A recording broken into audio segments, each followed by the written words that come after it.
ചാമനും വള്ളിയും അടിമയായി. 5000 പറപ്പാടം കൊയ്യാനും വിതയ്ക്കാനും തമ്പുരാന് അടിമവേല ചെയ്യുവാനും ക്രൂരമായി അവരെ ദ്രോഹിച്ചു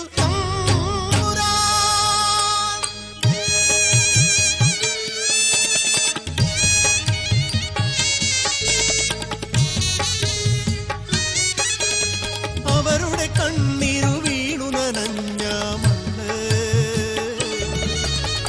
അവരുടെ ചോരയുടെ ചൂരുമായി വീശി കാറ്റ്.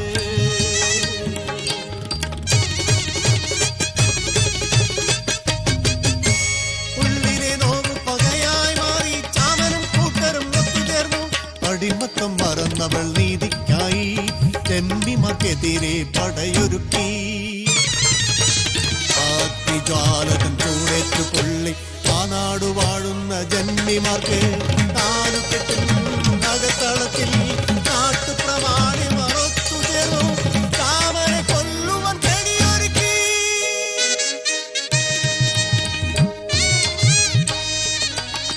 കുളിർക്കാറ്റു പോലും വീശാൻ മടിച്ചോരാ രാവിന്റെ ഏതോ കറുത്തയാമത്തിൽ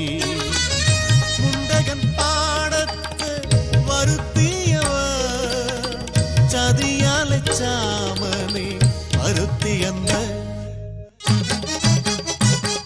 തലങ്ങും വിലങ്ങും ആഞ്ഞടിച്ചു.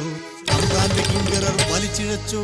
ഉണ്ടകൻ പാടത്ത് ചതുപ്പിലേക്ക് ഉയരാലെ ചാമനെ ചവിട്ടിത്താഴ്ത്തി.